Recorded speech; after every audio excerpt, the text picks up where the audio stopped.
بسم الله الرحمن الرحيم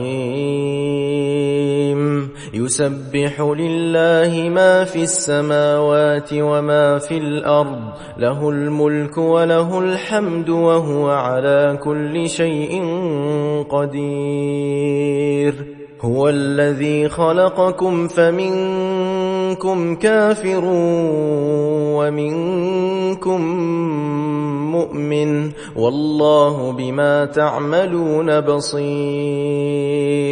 خلق السماوات والأرض بالحق وصوركم فأحسن صوركم وإليه المصير يعلم ما في السماوات والأرض ويعلم ما تسرون وما تعلنون والله عليم بذات الصدور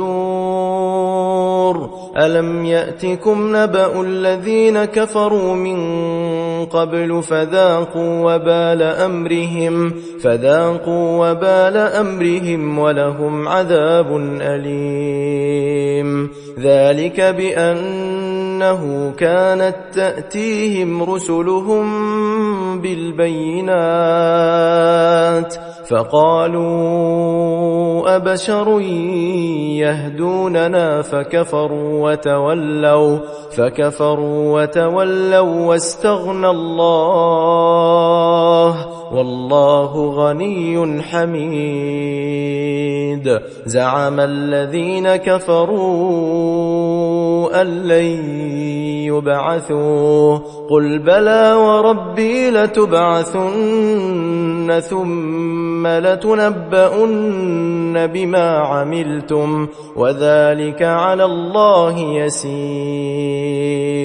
فآمنوا بالله ورسوله والنور الذي أنزلنا والله بما تعملون خبير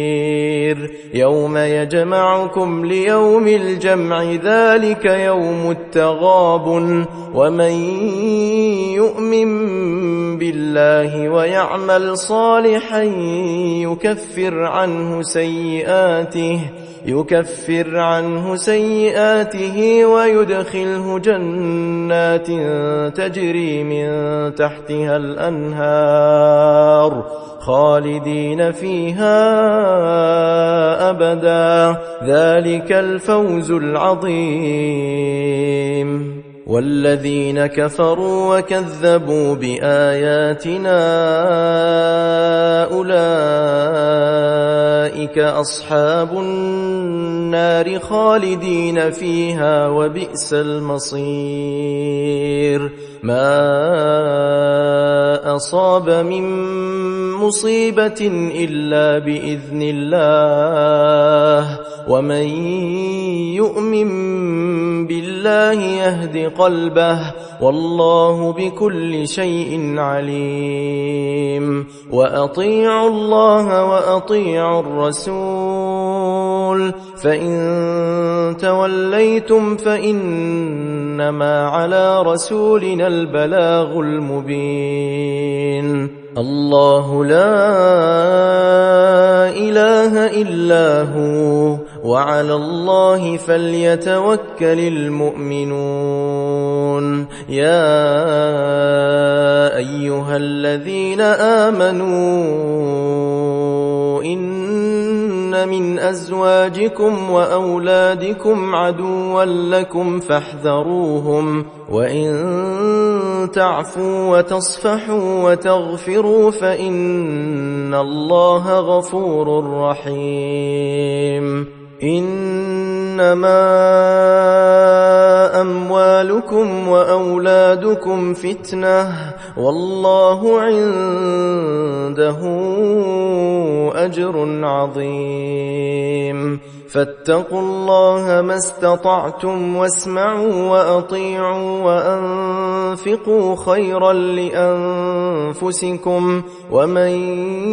يوق شح نفسه فأولئك هم المفلحون إن تقرضوا الله قرضا حسنا يضاعفه لكم ويغفر لكم والله شكور حليم عالم الغيب والشهادة العزيز الحكيم